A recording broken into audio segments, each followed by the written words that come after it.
Australia. The enemy has attacked an unarmed village with rocket bombs and murdered 4,000 innocent and peaceful citizens of Virginia. This is no longer war. This is cold-blooded murder. Until now, the war has been conducted with honor and bravery, with the ideals of truth and justice in the best traditions of mankind. Until this moment, brothers and sisters, the endless catalog of atrocities which will inevitably ensue from this appalling act must, can, and will be terminated. The forces of darkness and treasonable maggots who collaborated with them must, can, and will be wiped from the face of the earth. We must crush them. We must smash them. We must stomp them out. We, the people of Virginia, with our traditional allies, the people of Eurasia, won't rest until the final victory has been achieved. Death to the eternal enemy of East Asia. Death! Death! Death! Death! Death! Death!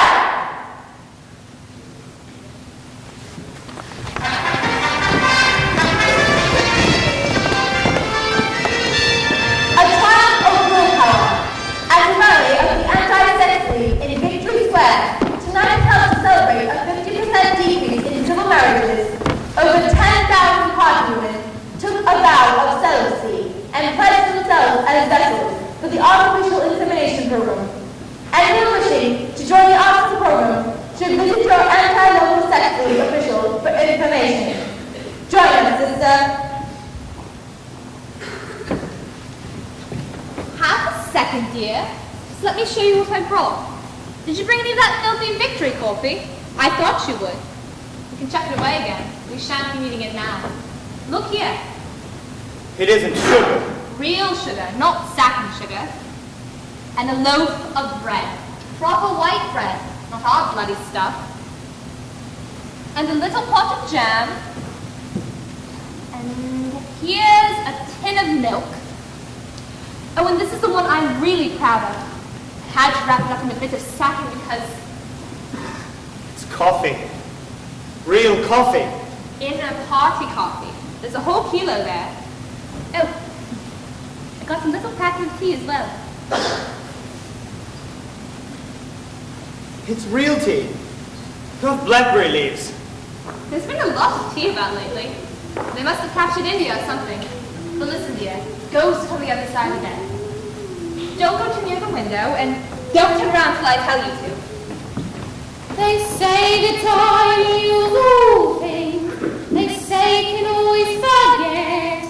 But the smiles and the tears across the years, they twist my heartstrings yet. They twist. They say the time heals all things. They say can always forget. But the smiles and the tears across the years, they twist my heartstrings yet. They twist.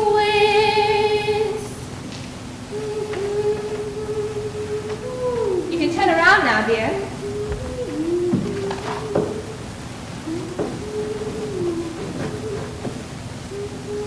Sent two. Yes, dear. Sent to. And you know what I'm going to do next? I'm going to get a hold of a pair of real women's stockings and high-heeled shoes. In this room, I'm going to be a woman, not a party comrade. What time do they turn the lights off at your flats? 23:30. It's 23 at the hostel, but you have to get there earlier than that. Otherwise, hi! Get out, you fiddling ribbed! What was that? A rat! I saw him stick his beastly nose out of the wainscoting. There's a hole down there. I gave him a good fright anyway. Rats? In this room? They're all over the place. We even have them in the kitchen at the hostel. Some places in London are swarming with them. Did you know they attack children? Yes, they do. Why, in some places, a woman daren't leave her baby alone for 2 minutes. It's the great, big, brown ones that do it. And the nasty thing is that the brutes always... Don't go on! Dearest, you've gone quite pale. What's the matter? Do they make you feel sick? Of all the horrors in the world, a rat. I'm sorry. It's nothing, really. I just don't like rats, that's all. Don't worry, dear. We won't be having the filthy brutes in here. I'll sack it up with a bit of sacking before we go, and next time we come, I'll bring a bit of plaster and bung it up properly. What is this place? I've seen it somewhere before. It's a church. Or it used to be. St. Clement Danes, its name was. Oranges and lemons, say the bells of St. Clement's. You owe me 3 farthings, say the bells of St. Martin's. When will you pay me, say the bells of Old Bailey? I don't remember how it goes on after that. But I remember it ends up, here comes a candle to light you to bed, here comes a chopper to chop off your head. Who taught you that? My grandfather. He used to say it to me when I was a little girl.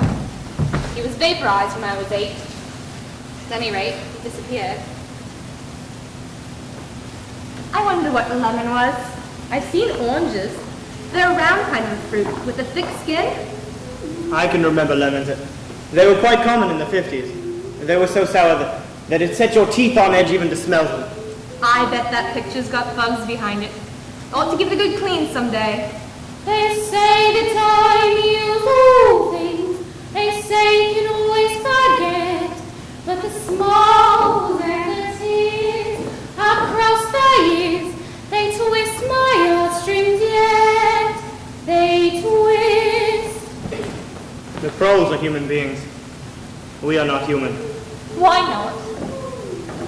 Has it ever occurred to you that the best thing for us would be simply to walk out of here before it's too late and never see each other again?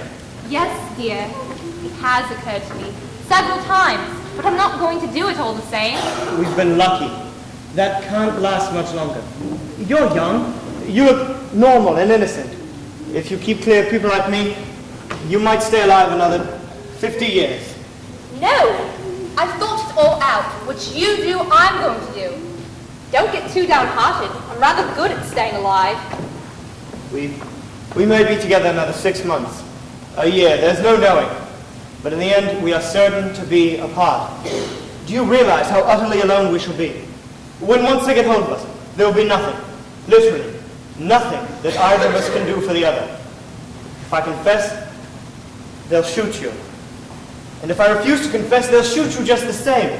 There's nothing I can do or say or stop myself from saying. They can put off your death for as much as 5 minutes. Neither of us will even know whether the other is alive or dead. We shall be utterly without power of any kind. The one thing that matters is that we should not betray one another. If you mean confessing, we shall do that right enough. Everybody always confesses. They torture you. You can't help it. I don't mean confessing. Confession is not betrayal. What you say or do doesn't matter. Only feelings matter. If they could make me stop loving you, that would be the real betrayal. They can't do that. That's the one thing they can't do. They can make you say anything. Anything, but they can't make you believe it. They can't get inside of you. No. No, that's quite true. They can't get inside you. If you can feel that staying human is worthwhile, even when it can't have any result whatever, you've beaten them. There is one way, however. I know someone who might be able to help us. Someone who may be able to keep us together. Attention comrades of Virginia. Listen to the following announcement. The new heavy artillery 30mm tank, of which 42,000 have been produced, is to be named after Sub-Lieutenant Ogilvy, hero of the state of Virginia. Recently awarded posthumously the Order of Conspicuous Gallantry East Asia at the Malabar front in southern India. Items 1, 5, 7, approved for wise stock. Suggestion contained item 6, double possibilities cancel, stop. Unperceived construction wires and getting possible estimates, machinery overhead, stop. End of.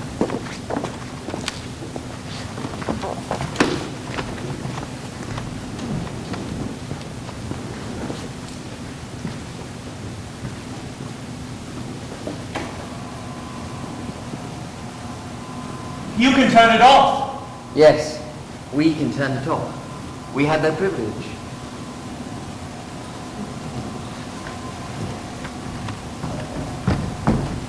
Shall I say it? Or will you? I would say we have come here because we believe there is some kind of conspiracy, some kind of secret organization working against the party, and that you are involved in it. We want to join it and work for it. We are enemies of the party. We are disbelievers of the principles of Ingsoc. We are traitors. We are thought criminals. We are also adulterers. We tell you this because we want to put ourselves at your mercy. If you want us to incriminate ourselves in any other way, we are ready. Martin is one of us. Bring the drinks over here. Martina, place them on the table. Have we enough chairs? Then we may as well sit down and talk in comfort. Oh, bring a chair for yourself, Martina. This is business. You may stop being a servant for the next 10 minutes. It's called wine. You will have read about it in the books, no doubt. Not much of it gets the art party, I'm afraid. I think that it is fitting that we begin by drinking a health to our leader, to Emmanuel Goldstein. Then there is such a person as Goldstein. Yes, there is such a person. And he is alive. Where, I do not know. And what of the organization, of the conspiracy? Is it real? It is not simply an invention of the thought police? No, it is real. The Brotherhood, we call it. You will never learn much more about the Brotherhood than that it exists, and that you belong to it. I will come to that presently. I shall have to switch it on again in a quarter of an hour.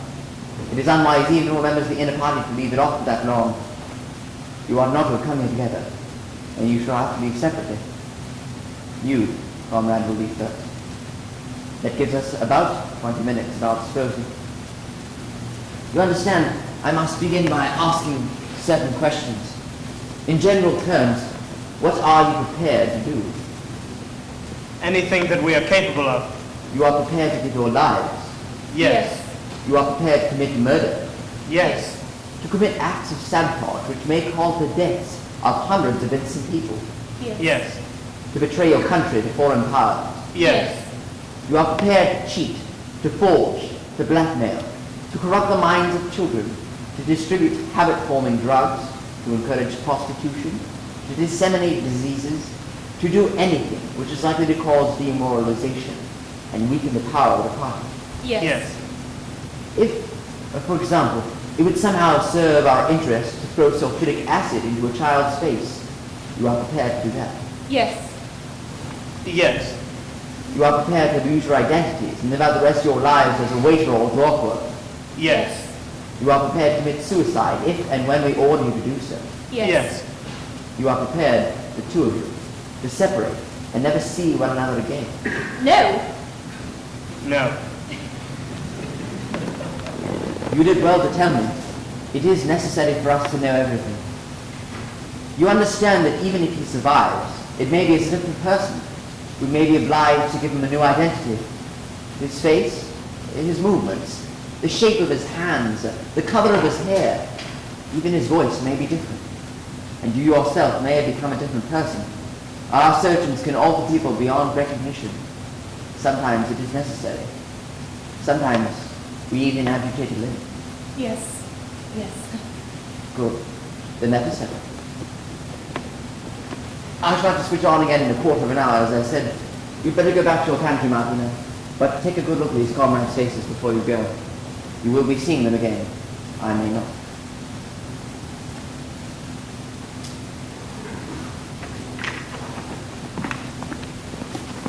understand, you will be fighting in the dark.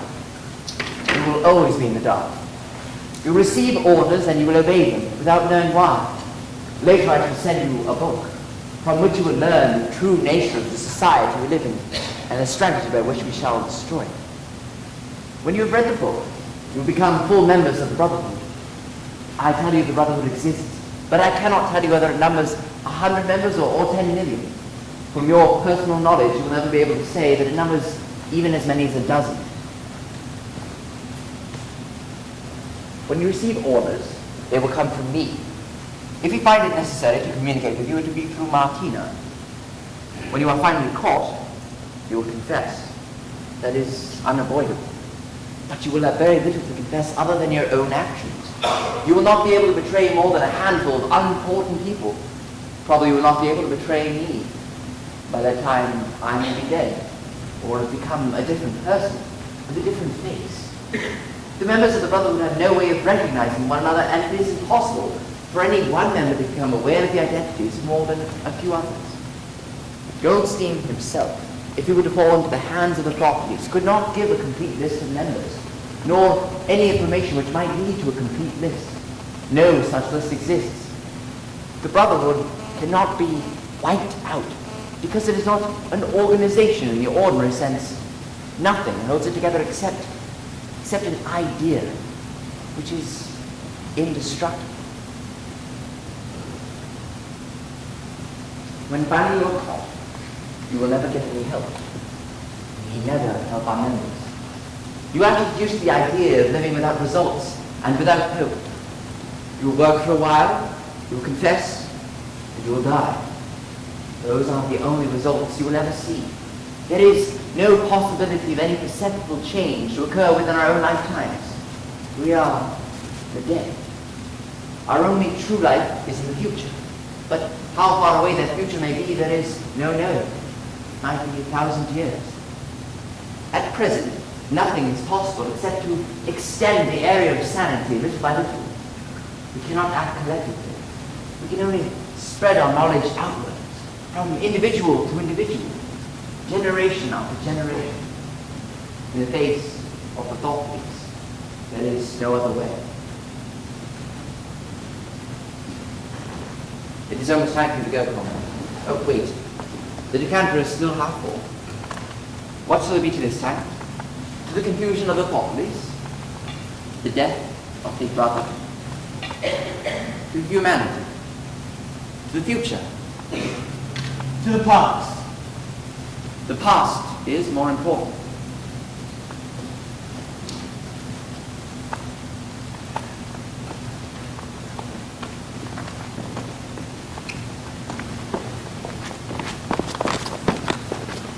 There are details to be settled. I assume that you have a hiding place of some kind. We rent a flat in the pro section above a shop of Mr. Cherrington and his sister. They can be trusted. That will do for the moment. Later we will arrange something else for you. It is important to change one's hiding place frequently.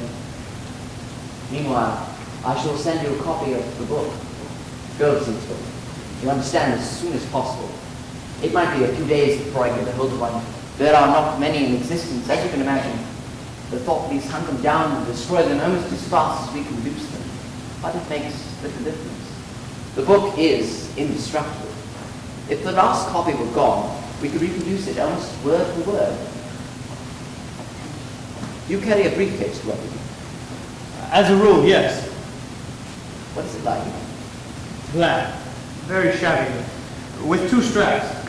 Black, 2 straps, very shabby. Good. Someday, in the fair near future, I cannot give a date. One of the messages among your morning's work will contain a misprinted word, and you have to ask for a repeat. On the following day, you will go to work without your briefcase. At some time during the day, on the street, a man will touch you on the arm and say, "I think that you have brought your briefcase." The one that he gives you will contain a copy of Goldstein's book. You must return it within 14 days. There are a couple minutes before you need go. We will meet again, if we do meet again. In the place where there is no darkness. In the place where there is no doubt. In the meantime, is there anything you wish to say before you leave? Any message Any questions? Did you ever happen to hear an old rhyme that began, oranges and lemons say the bells of St. Clemens? Oranges and lemons, say the bells of St. Clemens. You owe me 3 farthings, say the bells of St. Martin's. When will you pay me, say the bells of Old Bailey. When I grow rich, say the bells of Shoreditch. You knew the last line. Yes, I knew the last line. And now I'm afraid that it is time for you to go.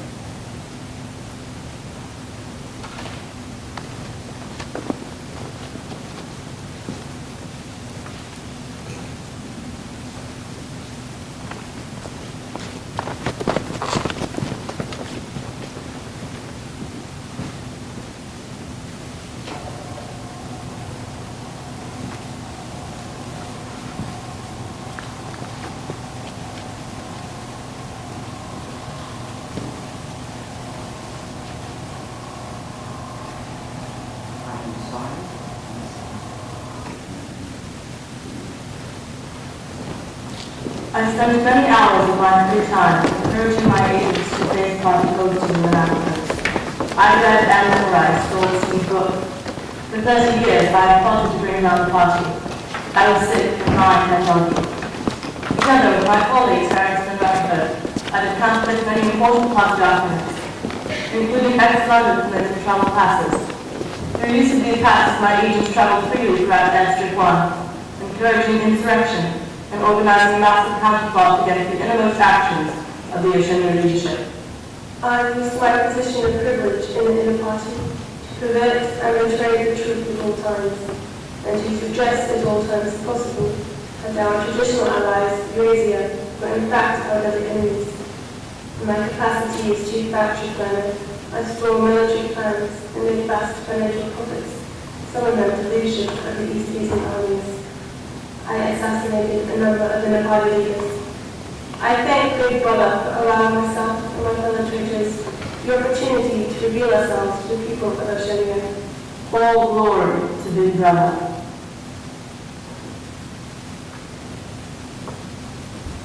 Don't go to sleep. I won't. We only have an hour. I know. I just want to rest a bit. I've got the book. Oh, you've got it? Good. I read it all last night. I couldn't put it down.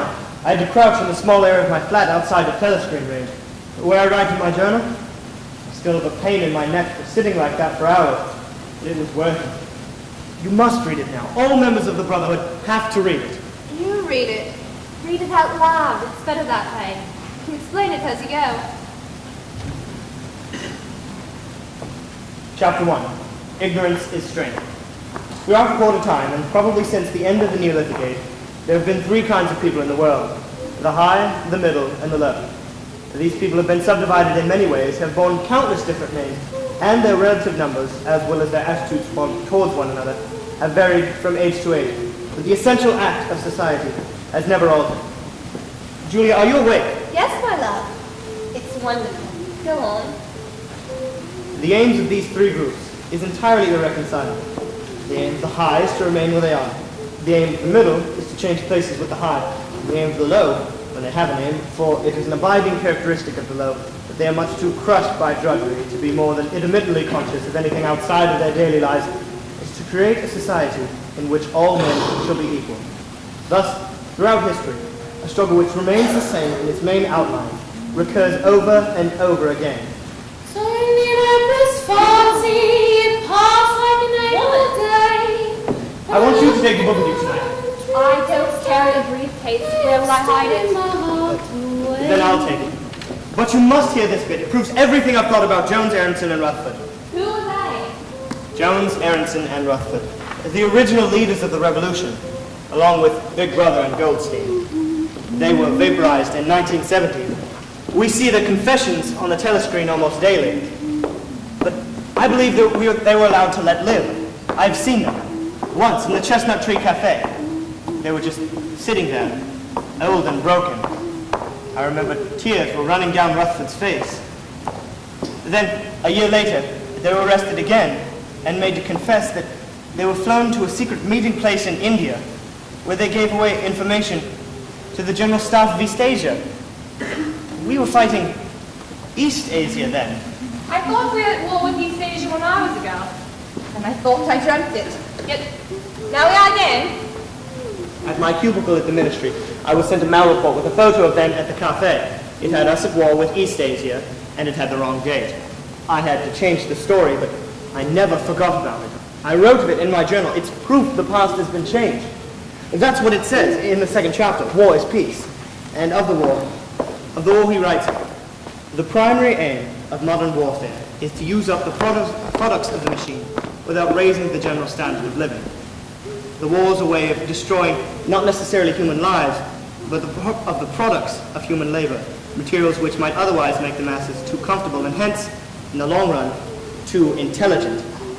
The war is a way of pouring into the stratosphere, or shattering to pieces, or sinking into the depths of the sea, materials which might make those masses too comfortable and too intelligent. The war, therefore, if we judge by the standards of previous wars, is merely a posture. Each war is waged by a ruling group against its own subjects. And the act of war is not of making or preventing conquest of territory, but to keep the general standard of society intact. It's all here. You must read it. I will. Keep it. I promise we'll read it next time. We'll have much more time. They say the time She who waked the dead with that voice. But the I think she's beautiful. She can meet her across the hips easily. That is her style of beauty. Do you remember that thrush that sang to us on the edge of the wood on that first day? He wasn't singing to us. He was singing to please himself. He was just singing. The birds sing.